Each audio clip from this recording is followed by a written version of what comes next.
Explorers! Welcome to my 5-star karinderya, ang Chicks ni Ate Tagaytay! Ay, in fairness, love ako ng mga people of Tagaytay. Favorite ko sila kasi mayayaman sila. Mula sa General Trias, Cavite, ang 5-star karinderya ni actress TV host Wilma Dasent nakarating na rin sa Tagaytay. Okay, table 14. 46 na lang kulang ko dyan. Pero tulad ng mga ibang Pilipinong sumugal sa food business, si Wilma ay dumaan din sa hirap bago naging abot kamay ang kanyang pangarap. Ang original lang talaga namin is tapsihan. Maliit na tapsihan lang talaga. Tapos ang oras ng opening namin, 4 p.m. hanggang 2 a.m. Nung pandemic ko na patunayan, masipag pala kaming pamilya. Dahil nawalan kami lahat ng trabaho, nag-close, sinaga namin, nagde-deliver ako. Dati niraracket ko. Alimbawa, pag ang order mo sa akin, birthday mo, worth 7,500, ako yung magde-deliver.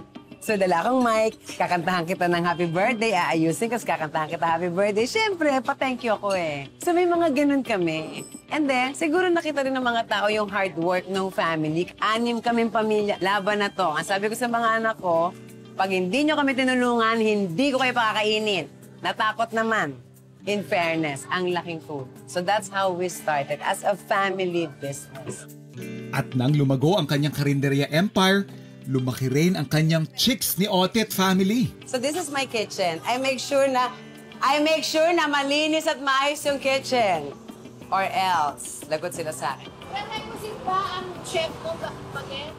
Yes, dapat bagets kasi baka juwain ito. So lahat siya organized. Tapos yung aking mga ihawan nandun sa dulo. Yan, aking mga tuna pa nga. So ginagawa namin siya kasi matagal siyang lutuin. So yan ang aming isa sa pinaka-bestseller. Tapos syempre may mga kusinero ako na kaibigan ni Emilio Aguinaldo. Of course. At meron siyang love life. Ay, wala. Wala ang love life, sayang. Dahil pamilya ang pundasyon ng kabuhayan niya, sinisigurado ni Wilma na family-friendly ang mga putahing ihahain niya sa mga customers niya. Since nung nag-start kami ng business, ang gusto talaga namin i-cater is yung family. Gumawa kami ng package. Kagaya nito, may bundle B ako. Good for 8 to 10 packs. So magkano lang siya? 10 packs na kayo. Pag kinwenta mo, mas mura ako sa fast food. Mas mura ako sa fast food. Yes. So kaya yung mga tao, napapansin ko rin kahit sa General Trias, hindi sila natatakot pumunta sa restaurant ko kasi alam nila kahit marami sila, makakakain sila at afford nila yun. Ang goal ko lang sa lahat ng customer ko ay yung Chicks ni Otit namin maging part ng family nila. Na pag may birthday sila, maalala nila kami. Lahat ng okasyon. At saka hindi rin ako masyadong mahigpit. Alam mo, gusto mo mag-birthday dito, may dala kang cake, hindi na kita sisingilin ng corkage kasi wala naman akong tindang cake. Inihaw, ulam na may sabaw. Ito ang paboritong balik-balikan ng mga suki ni Wilma. At patuloy na nadadagdagan ng dishes sa kanilang menu hanggat may bagong craving ang kanilang customers. Una namin inilabas is yung sinigang sa miso at saka yung sinigang na hipon. Ngayon, may bago kami, sinigang na lechon. Mahilig akong kumain ng lechon. At paborito ko ang sinigang. Sabi ko sa asawa ko, itry mo nga, isinigang mo nga. In fairness, it turned out well and bumibenta rin sa tao. Bukod sa masarap na pagkain, isa pang nakakainganyo sa Chicks ni Otit ay ang bonding moments ng kwelang owner sa kanyang customers.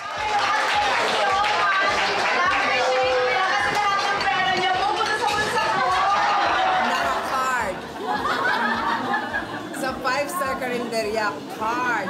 Hanggang nandun sa inyo tayo. Magkaka-girlfriend pa. Ito yung girlfriend. Ang saya-saya ng puso ko. As in, kasi above all, natutulungan yung pamilya ko. Kaya ka nga nagnenegosyo, di ba? To help your family. We want to feed people, as many people as we can. So we make sure na maraming serving ko, yung presyo affordable, na hindi ka rin mahihiyang pumasok kasi hindi intimidating yung restaurant. You are always welcome. Marami akong pintuan. Bukas yan sa lahat. Instead of using meat, we are using langka. Gawa tayo ng humba langka.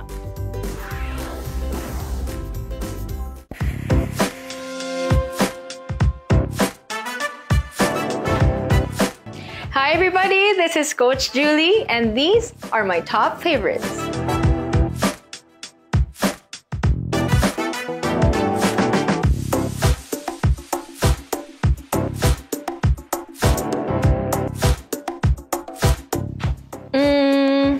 Favorite meme? Gusto mo yung nag-isip?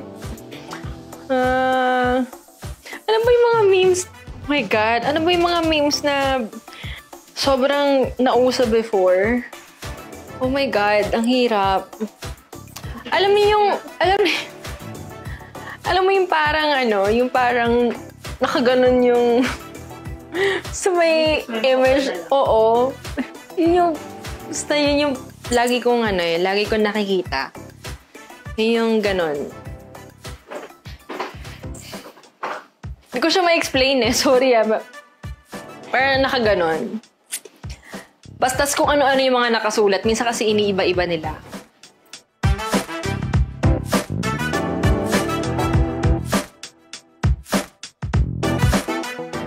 My favorite book. Oh my gosh, ang dami.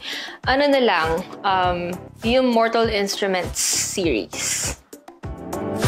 Favorite cartoon character and why? Mr. Bean.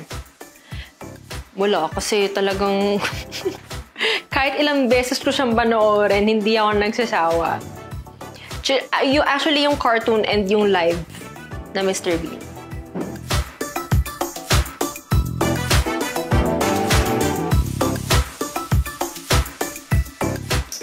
Favorite subject ko sa school? Algebra. Tsaka physics.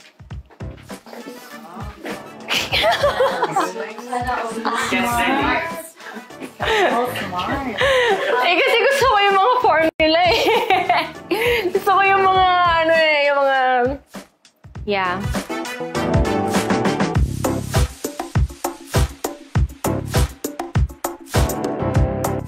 Favorite childhood movie ko and why?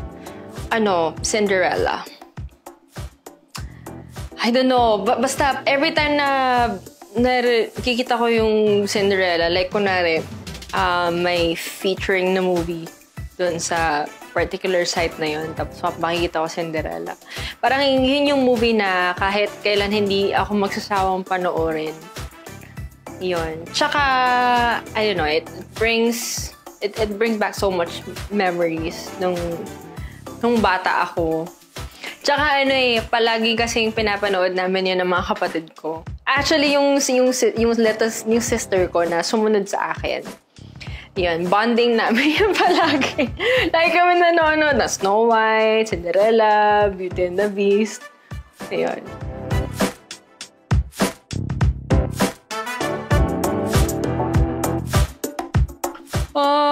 Midnight snack.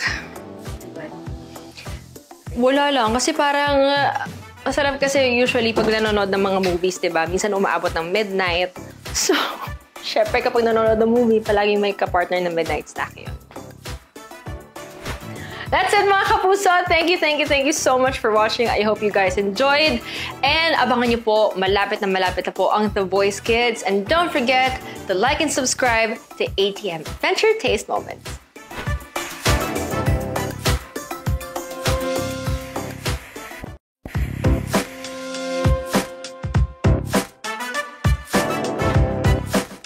Hi ATM, I'm Coach Billy and these are my top favorites.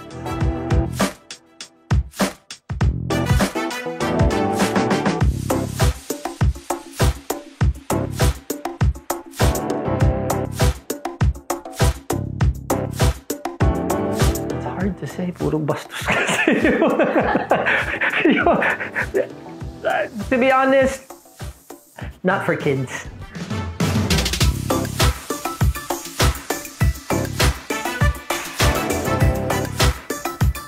Favorite book, Things Fall Apart by Chinua Achebe.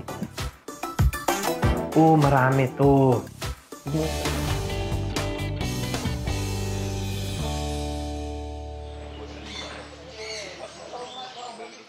Kanina nakausap natin si Ma'am Vicky. Na-curious lang ako if ano yung pwede kong iserve sa kanya kasi they've been very generous to us. Sobrang alaga kami dito. Parang it's my way of thanking her and her family and her team. I thought of offering na kung pwedeng magluto ako for her.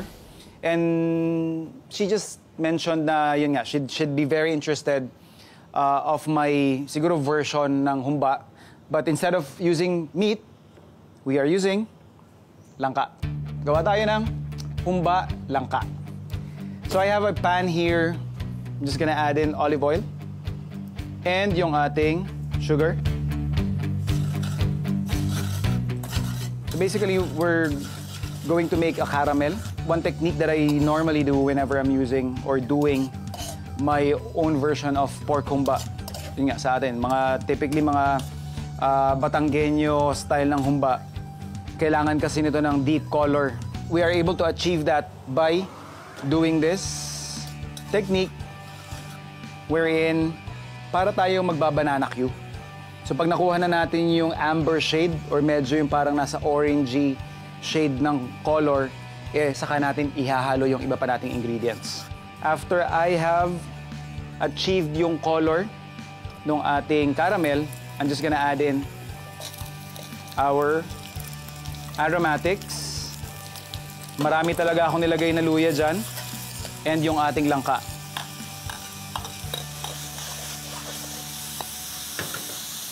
So, lagyan lang natin ng fish sauce.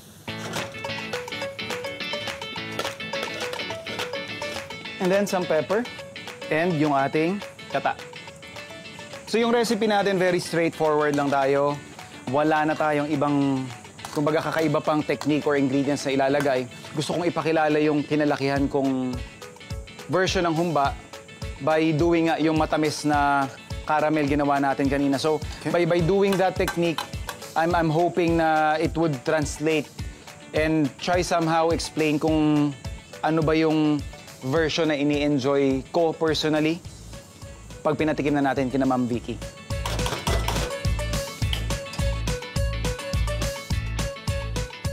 So yung langka natin malambot na.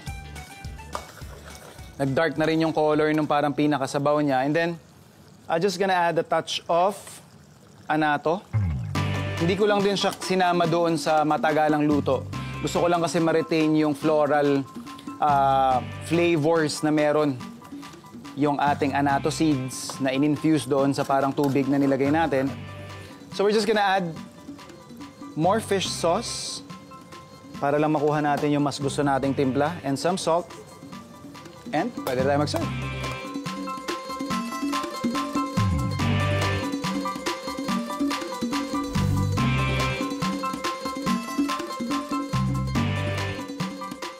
I asked one chef how he would define yung Boholano cuisine. Kumbaga, if I am to try to recreate Boholano favorites, ano yung dapat na malakas sa kanya? Kasi like for us, for Ilocanos, it's like dapat mapait, maanghang, ganun. So, pag sa Boholano naman po sa inyo, kasi sabi niya sa akin, what he mentioned was ma-ginger. Yeah. I was growing up with a lot of tanglad. I see. Yeah. Because tanglad is so easy to plant. Opo. Yeah, so tapos hindi siya required ng maraming atensyon. Yeah. They just cute. Thank you. Lami. Thank you. Pasado. Hindi lang siya init kaayo, pero Chef. lami. Sarap. Okay. Masarap nga. Ang sarap lang din nung hint nung mint. May nakuha akong mint something. Very subtle lang na mint na perfect. Ito yung mga rare occasions pala in my life. Nakakaramdam ako ng inggit. Naiinggit po ako sa inyo at you have this to call your home. It starts with a dream. Yeah. Keep dreaming. Yeah, definitely. At least yung dream ko may basis na ako. Okay.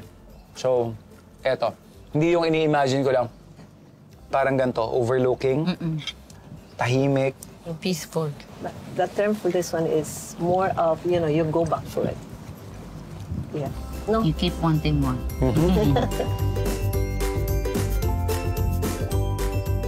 Ano bang trip mo ngayong kainin? Saktong-sakto, Roxy, ah. Nandito tayo sa Mahogany Market. Ikaw Rota! Taga ano? Mountain Province. Taga ano sa Mountain Province? Jai Basao.